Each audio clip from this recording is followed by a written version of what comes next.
How to appear offline on Roblox. Looking for a quick and easy way to appear offline on Roblox? In this video, I'll walk you through the exact privacy settings you can change to reduce your visibility and play with fewer interruptions. And if you enjoy simple step-by-step tutorials, make sure to subscribe for more helpful how-to guides. Let's get started. First, open Roblox and click the gear icon in the top right corner.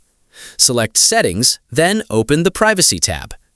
Next, find Visibility and Private Servers and open the Visibility settings. Here, change the available options to No One. After changing these settings, some options may be disabled automatically. These privacy settings can limit how other players interact with you and make it harder for them to contact or join you while you're playing. However, keep in mind that Roblox doesn't currently provide a true Appear Offline feature.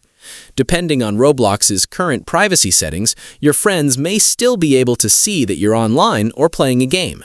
So, while these settings won't completely hide your online status, they can help reduce unwanted interactions and give you more privacy while playing. And that's how you can adjust your Roblox privacy settings to appear offline as much as possible. If this tutorial helped you out, subscribe to the channel for more simple how-to guides, useful tips, and easy tech solutions. Thanks for watching, and I'll see you in the next tutorial.